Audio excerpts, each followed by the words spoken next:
What's up everyone, welcome once again to the channel. It's your boy Luis, and as you can see today I am not in my usual setup. That's because I am not in Canada or the Philippines. I am currently in Cuba visiting my family, so hence the new setup. But anyways, I've been promising you guys for the past couple of weeks that I was going to make a video about Ahtisa styling going forward at Miss Universe Philippines, the things that I thought needed to change, the things that I thought that she needed to lean on. And today, this is that video that I promised you guys. But I think that rather than talking about styling, I want to make this more about the branding of Ahtisa Manalo at Miss Universe Philippines 2025 and how I think she could be successful at winning the crown.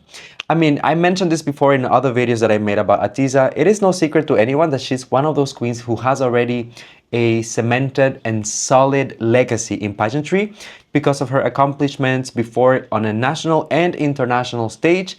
Ahtisa, in my humble opinion, has nothing to prove. Absolutely nothing. But depending on the pageant that she decides to join or the type of competitions that she would like to represent the Philippines internationally, of course, the packaging and the branding is not just important, it's essential for her success. So in today's video, I'm going to be breaking down what I think she should do, or rather where I think she shines her brightest. Drop a like, comment, subscribe. If you want to support the channel, you can join the channel memberships, which are active right now. Get right into it.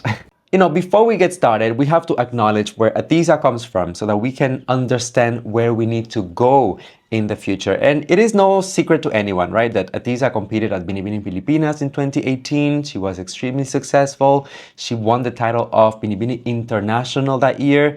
And I want to stop there for a moment because every single time we tend to talk about Miss International and what Ahtisa did when she ended up as a first runner-up at International. But I really want to focus on Binibini because at the time, Binibini is still the most relevant pageant competition in the country. So winning the title of Binibini International was definitely something major for Ahtisa, especially considering the history itself of Binibini Pilipinas, with the owner of the organization being herself the very first Miss International. You can tell that there is an emotional link to the international crown. Ahtisa nailed the competition. It was an iconic year. I mean, it's the same year that Catriona Gray won the title for Binibini Universe. So that already tells you everything that you need to know. Fast forward to Miss International. As I mentioned, Ahtisa ends up as a first runner-up and arguably became one of the love childs of pageantry in the Philippines, not just because of her stellar performance at Miss International, but also because this was such a good year for pageantry in the Philippines. We have a Miss Universe, we have a first runner-up at Miss International, so things are good, things are bright,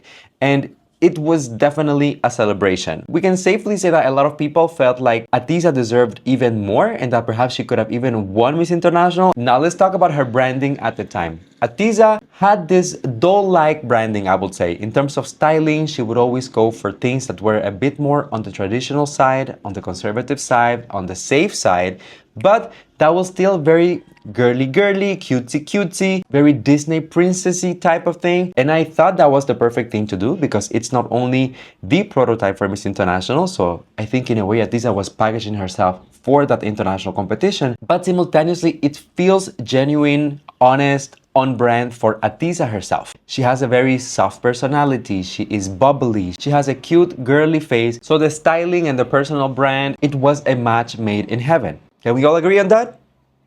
Okay, that's nice. Well, 2024 was finally the year that Ahtisa decided to risk it all and make a comeback to pageantry on the stage of Miss Universe Philippines. Perhaps this was a big risk for her. As I said, she had already a legacy and she was loved by the people, which is the most important thing. Some international queens win, but they're not loved, and Ahtisa had that advantage. Although she was only a first runner-up, she had still managed to win the people's love and respect. But as you can imagine, joining Miss Universe Philippines requires a completely different packaging. Initially, when we had those first photos that came out, you know, with like the golden background and the golden outfits and the big hair and all of that, I felt like, wow, okay, Ahtisa might be going for a little bit more of a mature look. She's leaning a little bit more into the woman styling rather than the cutesy princessy styling, which was a complete shift, of course, from her doll-like persona back in the day at Miss International. I felt like it was a step in the right direction because it's been already 6 years, so we need to see a new, evolved, better version of Ahtisa that hopefully has grown, learned things in life, and now she's ready to show us a different side of her. She seemed to be ready to come up with a more defined, high fashion aesthetic, and despite despite all of the changes that, of course, as a natural evolution she would have to face, the most important thing is that she still kept her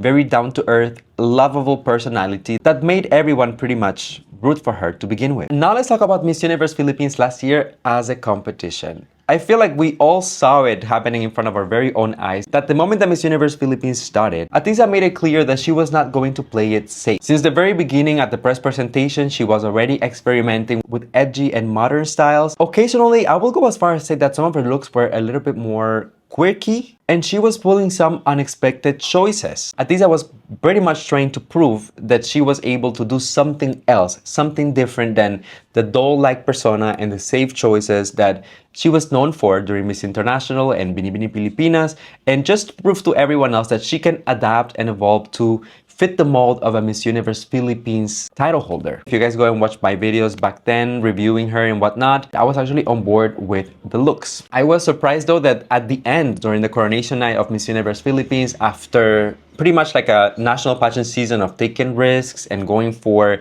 not the safest choices all the time, Ahtisa came out with a pretty safe gown for finals. Remember, like that red wine gown that she came out with? It was beautiful, but it was also kind of safe considering what the other ladies were bringing on the national competition. And we all know how that ended. Ahtisa ended up with the Miss Cosmo Philippines title. She became the first ever title holder for the country, and the rest is history. Now, pause. This is the second era in Ahtisa's styling, I will say. Let's separate this in phases. We had the Miss International Binibini days, Miss Universe Philippines. Now let's talk about Miss Cosmo. When Ahtisa competed at Miss Cosmo, I think that she continued down the same path of, I'm gonna prove myself, I'm gonna put myself out there, I'm gonna show them that I can break from the mold that I'm known for, and I'm gonna take a risk. Remember the blue flowy gown, or the final look that she had during Miss Cosmo, where she came out with the purple gown and the shape of the Philippine Islands on the dress. And those were beautiful concepts, but at the same time, it was a little bit out there compared to what people knew Ahtisa for at the time. And we are all aware that the Miss Cosmo competition did not yield the results that Ahtisa, her team, or the fans, or the country was waiting for, as she didn't enter the top 5 of the competition. And that was a little bit controversial because a lot of people were expecting her to at least be within the top 5, and many people were expecting her to win to begin with. This is what triggered, in my opinion, the comeback of Ahtisa at Miss Universe Philippines 2025. And this is the new era, what we're gonna talk about, and the core of this video where I share my vision, where I think that Ahtisa should head in order to succeed at Miss Universe Philippines 2025. Already off the bat, we saw a drastically different look for the press presentation, with a black suit with the sparkle and the sequins and all of those things. So it's still very girly, it's still very playful. I don't recall a time that I've seen Ahtisa wearing fully black, as in like on a national stage or international competition. So this is a completely different. Remember, Ahtisa is mostly on the cutesy, girly side of things, and now she's coming out fully suited and fully black. During the time that she went to sign the documents to join Miss Universe Philippines, we also got to see a completely different look from her, more on the white tones and the big hair and the soft glam. So it was not only beautiful, but also different from her look at press presentation. And finally, with the headshot challenge, I think that she consolidated that soft glam, pinky cheeks, dark hair, fair skin type of look, which honestly up until now became one of my favorite looks from Ahtisa. The headshot was immaculate. All of these things, to boil it down to this part. Going forward at Miss Universe Philippines 2025, I would like for Ahtisa to lean into her strengths and not feel like she needs to prove anything else anymore. As I mentioned before, Ahtisa has a legacy. People love her for a reason. She is known for her national stints, for her international stints, and whether she was successful at Miss International or she didn't accomplish what she wanted at Miss Cosmo,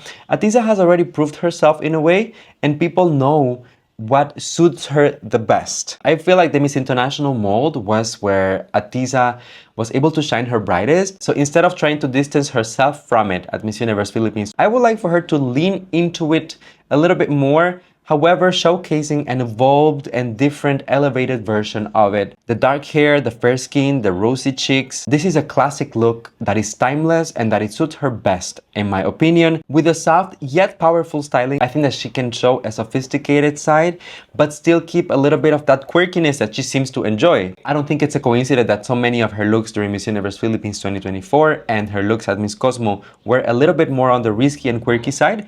Ahtisa seems to enjoy it herself, so if that's what she likes, she should include it in the strategy without necessarily completely abandoning what people know her for. Lastly, I think that she needs to keep up the performance part of it, which is something that she did polish last year when she competed at Miss Universe Philippines, and this year I would like to see her come back even stronger, because yes, the competition this year is stiff and there are some really great performers joining this competition. So Ahtisa has to step it up, not just on the styling department, but also on the performance department. I strongly believe that the contrast between the soft glam and girly look and just leaning more into that princess city vibe while delivering a killer performance on stage is really where Ahtisa's essence and her sweet spot remains, where it lays. If she was able to successfully secure the title of Miss Universe Philippines, let's face it, she will be competing in Thailand, which is a very pageant-loving country, and also Ahtisa is kind of the mold that Thai people appreciate. So chances are that if the judges are Thai or some of the competitions are being held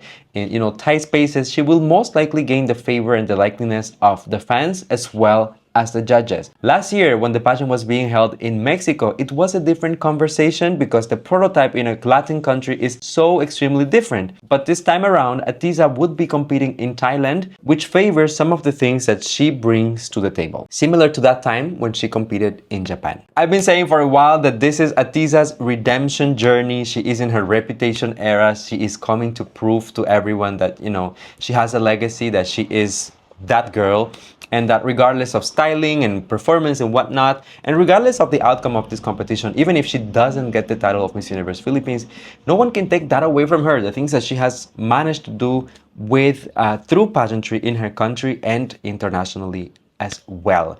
I personally wish her nothing but the best. I enjoy watching Ahtisa's journey unfold in front of our very own eyes. But to be honest, I also feel like she has nothing to prove. She has done so much and she has accomplished incredible things that some girls could only dream of. You guys let me know down below, what do you think about Ahtisa's comeback to Miss Universe Philippines? Are you excited? Are you on board with the new styling? Do you agree with some of the points that I made on this video? Let's have that conversation in the comment section down below. Don't forget to like, comment, subscribe, and join the channel memberships to support the channel. And I will see you guys on the next one. Signing off from Cuba.